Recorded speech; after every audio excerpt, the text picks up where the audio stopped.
No. Please explain. It states no person in the United States shall, on the basis of sex, be excluded from participation in, be denied the benefits of, or be subjected to discrimination under any education program or activity receiving federal financial assistance.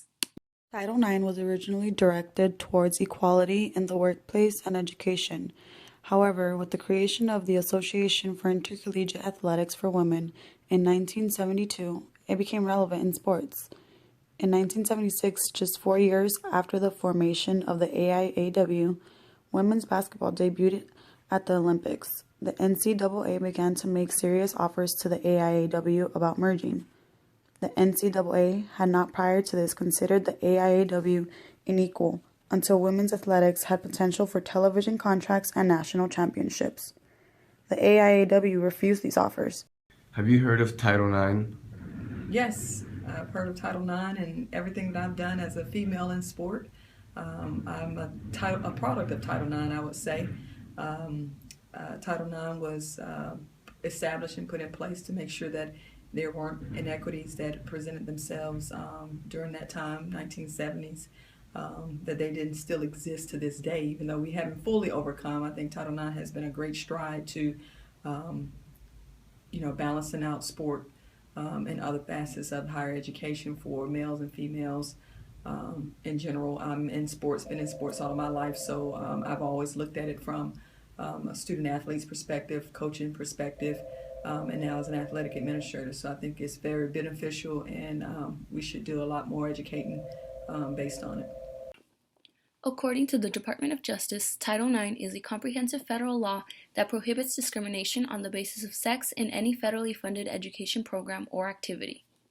Why do you think Title IX came to be? I think Title IX came to be because women have been underrepresented throughout history, and one of those areas being sports specifically, and the NCAA as well as people of this country decided to take a stand against it.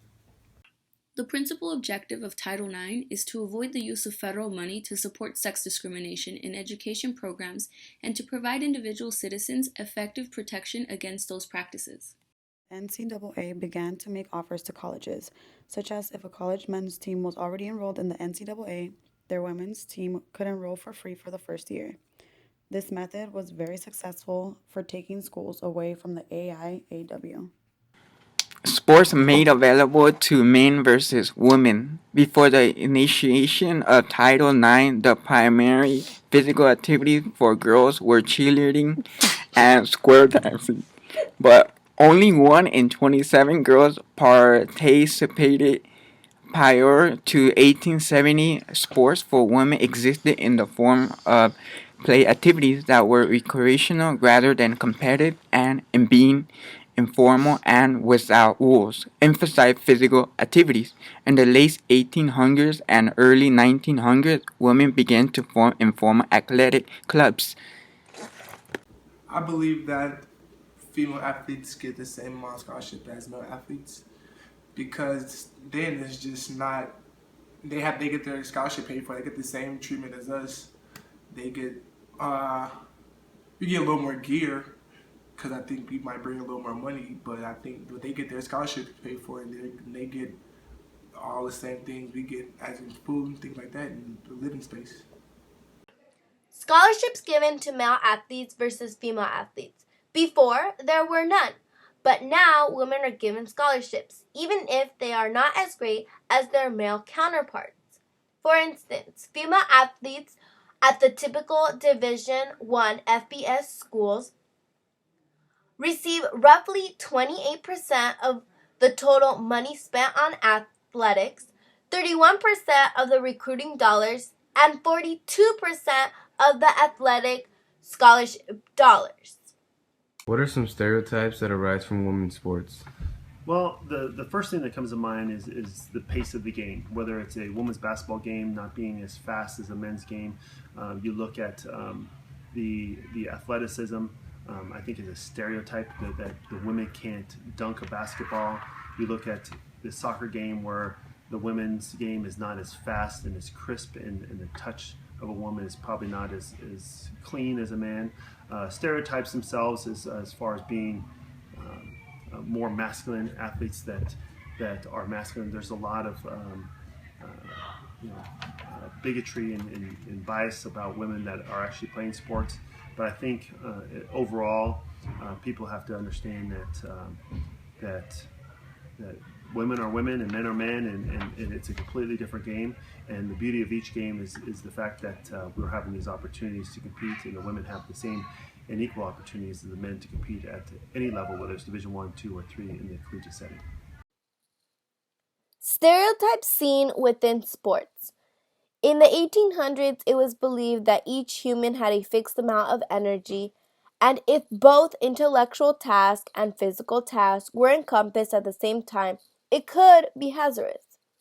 Women are valued on their appearance rather than their abilities, whereas it is vice versa for men. The very name, softball, indicates that women must play at a softer level than their baseball allies. Another stereotype is that female athletes are potentially lesbian. Furthermore, volleyball is an example of women perceived as sexually because of the attire given to them to play with, such as short spandex shorts. My name is Menno, and I play basketball. And I think that the men's sports do get more attention than the girls' sports, and that might be because it's more excitement to see them play. The men have more physical abilities than women, and because of that, more people want to watch it, and that's the reason why it gets more attention in the media, stuff like that. I do think that coaches treat their players different if it comes down to men and women, and that's mainly because of the character, the difference between the men and women's. I think coaches are